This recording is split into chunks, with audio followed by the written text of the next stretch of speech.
आणि ना वरद तू खूप स्पष्ट बोलतोस. मी तुझं YouTube चॅनल फॉलो करते आणि तुझे रिव्ह्यूज म्हणा किंवा एखाद्या महत्त्वाच्या विषयावर तू छान सांगतो किंवा चांगलं बोलतोस तू.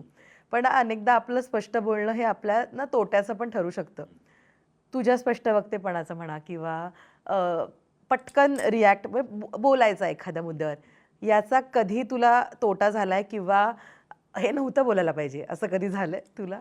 नाही, एक अनुभव सांगतोच मी. बट आत्ता जी एक फेज आली होती 2022 ते 2025चा आत्ता एंड संपेपर्यंत जवळजवळ 3 वर्ष. तेव्हा YouTubeनीच मला साथ दिली आहे, साथ दिली. हो. तसं बघायला गेलं तर. कारण अगदी मी काय फार कमवले असं नाही.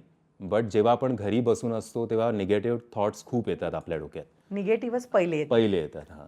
आणि खास करून लॉकडाऊन नंतर जे आपण बातम्या ऐकतो की या कलाकारांनी जीव दिला, सुसाईड केलं, हे केलं, ते केलं. तर त्याच्यामुळे आपण अजून त्या शेलमध्ये जातो. माझं काही स्वप्न कधीच नव्हतं की मला YouTubeवर स्वतःचं चॅनल हे करायचं आहे किंवा YouTubeवर बनवायचं आहे किंवा रिव्ह्यूज करायचे आहेत. बट तेव्हा माझ्याकडे दुसरं ऑप्शन नव्हतं स्वतःला डायव्हर्ट करायला. आणि नो डाऊट मला जो काही रिस्पॉन्स आला तो बरा येत होता ऑडियन्सकडनं की हा. आणि खूप मला फीडबॅक्स ऑडियन्सचे असे आले की तू भाषा चांगली वापरतोस. काही बरेचसे यूट्यूबर्स आहेत जे मलाही पटत नाहीत की कुठलाही फिल्म मेकर असं विचार करतच नाही की मला घाणेरडी फिल्म बनवायची आहे. चला आपण सगळ्यात वाईट फिल्म बनवूया मराठीतली.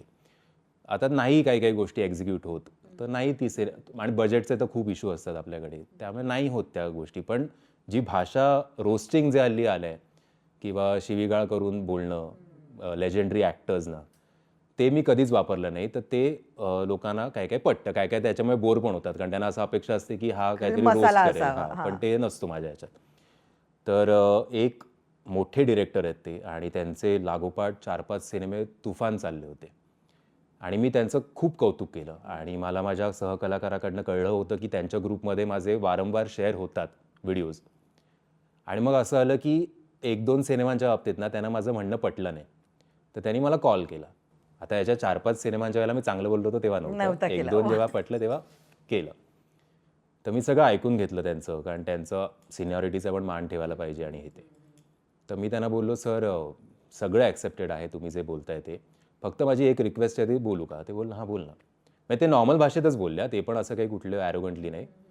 फक्त मी त्यांना बोललो, की "आत्ता ज्या अधिकाराने तुम्ही मला सांगितलंत ना, की हे मला पटलं नाही आहे तुझ्या रिव्ह्यूजमधलं.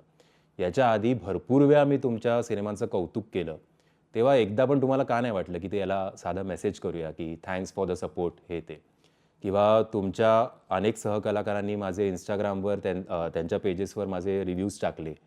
तर त्यांनी साधं मेन्शनसुद्धा केलं नाही, की थँक्स, की वरद चव्हाण यांनी असं हे केलंय. त्यानंतर मला असं वाटलं, की झालं आमचं बिनसलं ओव्हरऑल. तो फोन कॉल तिकडेच एंड झाला. त्यानंतर मग आत्ता त्यांचे परत 1-2 सिनेमे आले आणि या दोन्ही सिनेमांच्या वेळेला आणि ते चांगलेच सिनेमे होते. मला आवडले होते. तर जेव्हा मी त्यांना चांगलं त्याचा रिव्ह्यू केला, तेव्हा आवर्जून त्यांचा मेसेज त्यांनी मला केला, की "बघितला तुझा रिव्ह्यू आणि थँक्स अ लॉट." सो असं नाही की मराठी माणूस जे आपण बोलतो ना नेहमी कुचकाच असतो. कधी-कधी काही गोष्टी हे पिंच करायला लागतात लागतात. समोरच्याला. करेक्ट आहे, करेक्ट आहे. बट त्यांनी ते मोठं मन दाखवलं, की बाबा हां, मी आधी तुला ॲप्रिशिएट नाही केलं, पण हेन्सफोर्थ त्यांनी लक्षात ठेवून आवर्जून जेव्हा केव्हा माझा त्यांनी व्हिडिओ बघितला त्यांच्या सिनेमाच्या बाबतीत, तेव्हा त्यांनी आवर्जून मला मेसेज करून सांगितलं, की "येस, थँक्स अ लॉट."